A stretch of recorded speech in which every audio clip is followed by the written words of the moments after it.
En Corée, les habitations et les temples ont été détruits en grande partie, soit par les Japonais et les Chinois, soit par le premier président de la Corée, afin de moderniser son pays.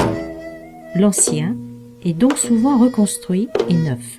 Le miracle économique de ces 50 dernières années a donc permis de reconstruire ou de restaurer ce qui a été détruit. Ce palais est une succession de murs, de pavillons, de galeries, de cours, un vrai labyrinthe. Chaque pavillon a une fonction assignée.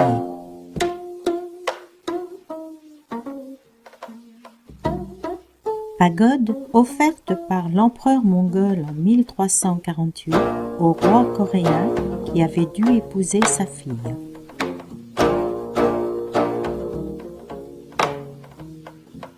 Les jardins y sont très reposants, ici des cheminées. Seuls les cerisiers, les abricotiers, les forsythias et les azalées étaient en fleurs de ce printemps 2010 très en retard.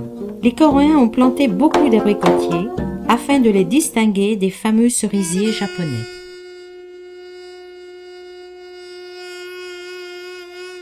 C'est un pays très montagneux, à plus de 70%. Et ces montagnes sont dans l'âme coréenne.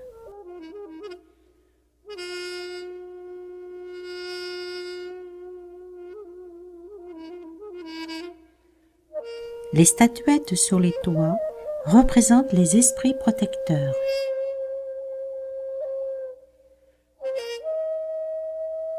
Nous quittons le palais du bonheur radieux pour aller visiter le musée folklorique qui nous ouvre à la culture et aux traditions coréennes.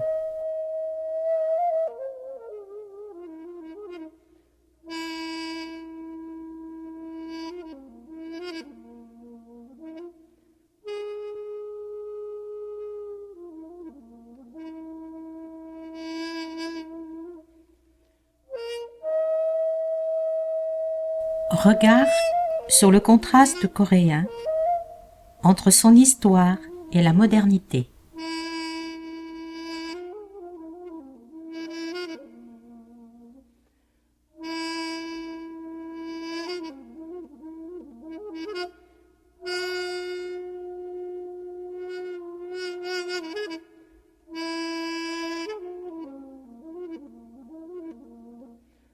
De très grandes tours pour loger tout le monde. Il y a 50 millions de personnes, dont 24 millions à Séoul. La Corée du Sud représente le 1/5 de la superficie de la France.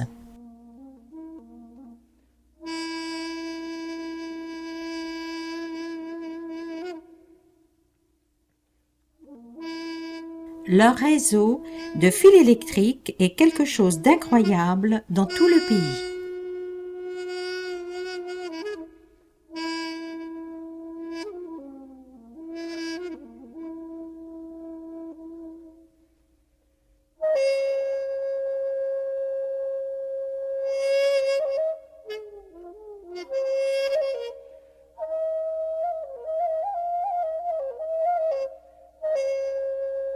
Les métros à double porte sont vastes, sécurisés et propres.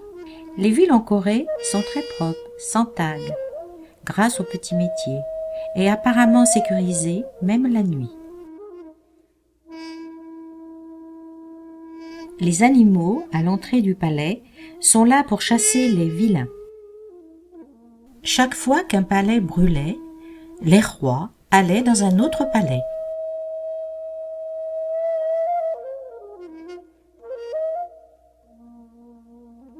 Un petit garçon s'ennuie pendant la visite des très nombreux pavillons qui se ressemblent beaucoup pour un œil européen.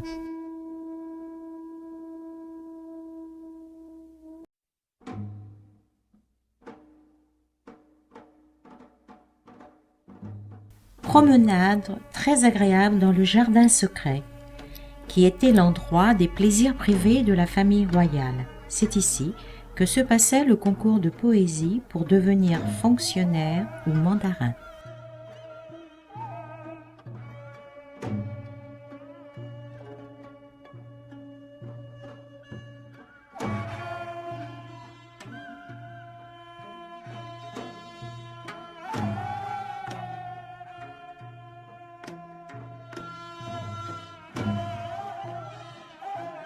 Ils mangent le chien d'élevage pour la boucherie, comme nous le lapin ou le cheval.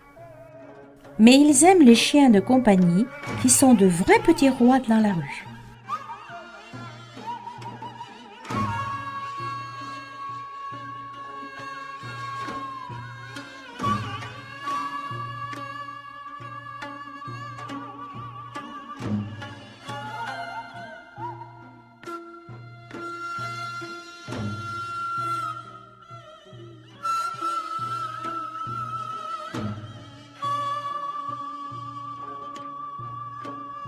Le ginseng est une racine mise à toutes les sauces en Corée.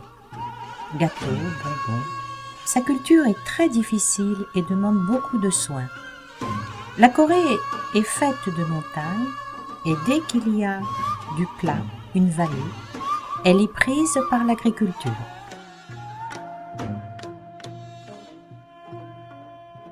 Maisons de village aux toits bleus qui ont remplacé sous la présidence les anciens villages.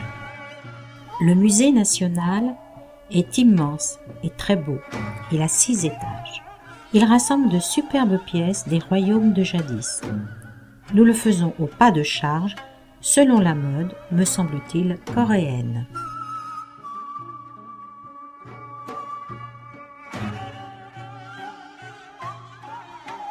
La technique du céladon est très complexe et sa fabrication est longue. Nous avons visité un atelier. Les prix y sont astronomiques car avant de sortir une belle pièce, l'artisan va en casser des centaines. Les dessins sont faits avec des argiles différentes. Nous étions époustouflés du travail.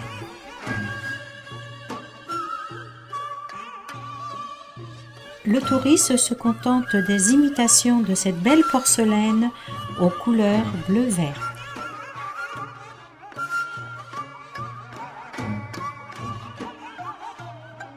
Forteresse du XVIIIe siècle, longue de plus de 5 km. Elle est classée sur la liste du patrimoine mondial de l'UNESCO. Beaucoup de spectacles traditionnels de rue en Corée.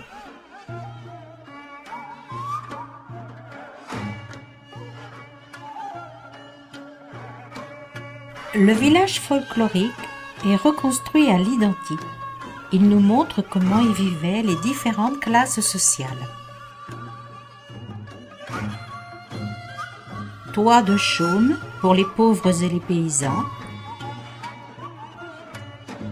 Toit de tuiles pour les plus riches. Toit de tuiles rondes pour les riches et les nobles.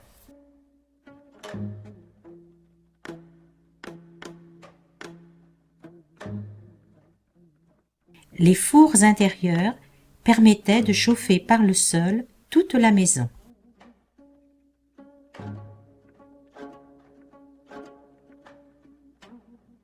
Les intérieurs sont meublés et on peut bien imaginer la vie à cette époque.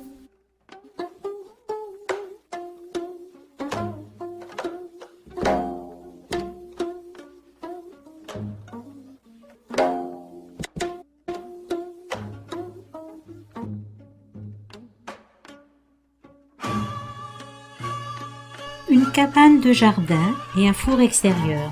On y voit les fameux pots de kimchi, plat national de Corée. On en mange à tous les repas.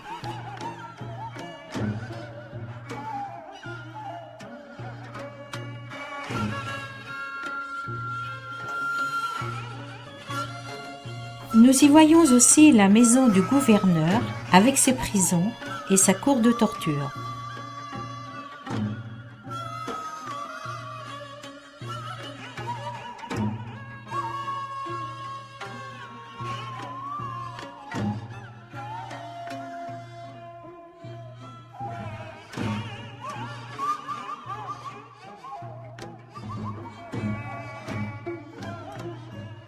Nous assistons à de nombreux spectacles traditionnels.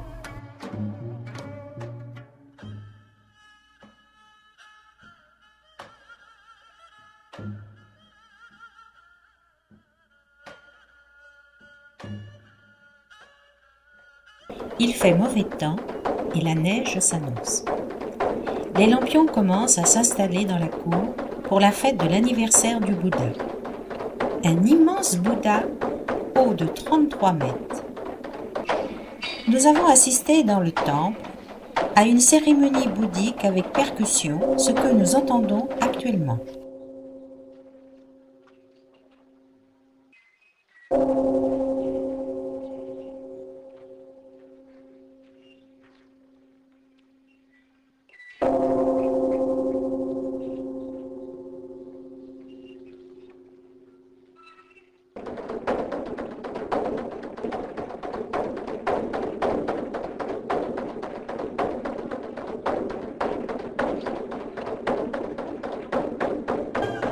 Les temples se présentent de la même manière.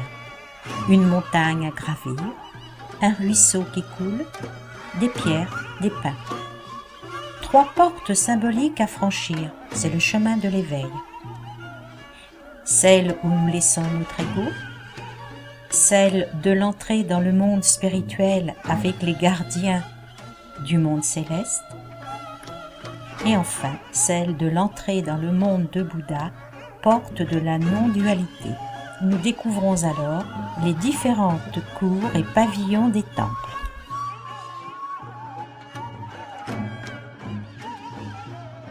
Nous retrouvons le beffroi, abritant les 4 instruments qui rythment la vie des moines, la grande cloche de bronze, un gong en métal, un immense tambour et un poisson de bois.